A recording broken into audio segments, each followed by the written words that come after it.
Hello guys, આજે આપણે સામાજિક વિજ્ઞાન ધોરણ 7 ની એક નવી ગેમ અહીંયા જોવાની છે.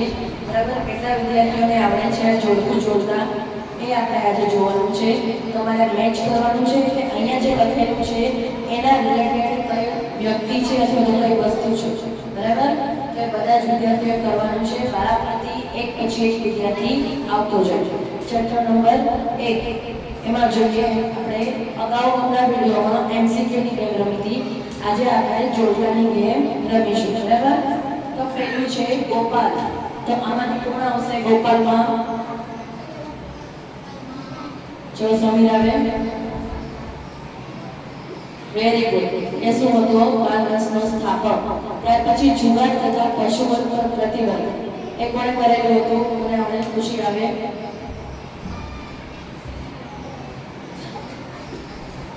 વેરી ગુડ, રાજા કુમારપાળ. ત્યાર પછી મલાવ તળાવ કોણે બંધાવેલું હતું? ચલો રમજાન.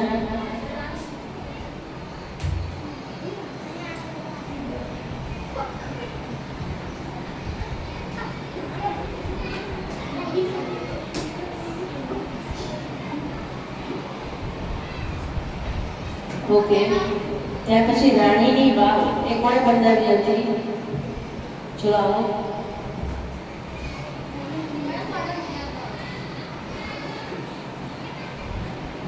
ત્યાર પછી યુનેસ્કો વર્લ્ડ હેરિટેજનો દરજ્જો આમાંથી કોને મળેલો છે? ચલો આરુષ આવે.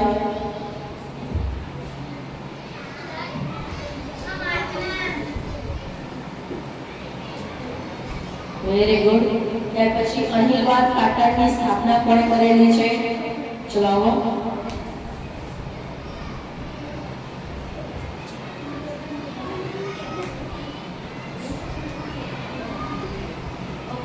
બેસી જાઓ. આ સરખું બધા કયા આવશે? અહીંયા પણ આવશે. ચલો આવો દેવીયાની. અહીલવાડ પાટણની આઈને પછી ડોટ કરીને ત્યાં જવા દે. અહીલવાડ પાટણની સ્થાપના વેરી ગુડ વનરાજ ચાવડાએ કરી. ત્યાર પછી દાનસાગર અને અવધૂત સાગર ગ્રંથ એ કોણે લખેલો છે? કોને ખ્યાલ છે? તરાઈની લડાઈ, બલાલસેન, સુવર્ણ કે હેમચંદ્રાચાર્ય શું આવશે? ચલાવો રમજાન.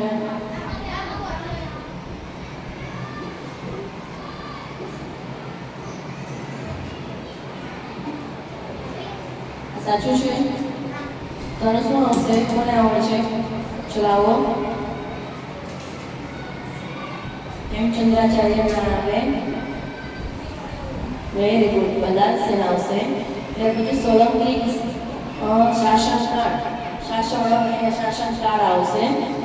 તો એને કઈ એવું કહેવાય? આપણે ત્રણમાંથી શું આવશે? ચલાવો. Very good. સોલંકી શાસનકાળને આપણે સુવર્ણ યુગ કહીશું. સિદ્ધ હેમ શબ્દનું શાસન કોણે કરેલું છે? ચલો કોને આવડે છે? કંઈક નવું આવે. ચલો આવો પ્લીઝ.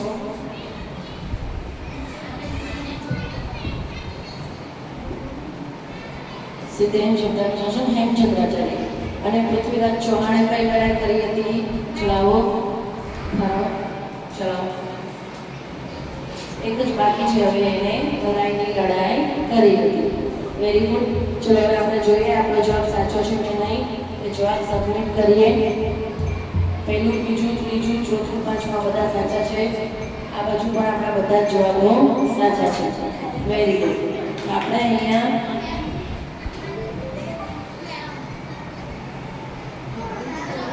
પૂર્ણ કરી છે.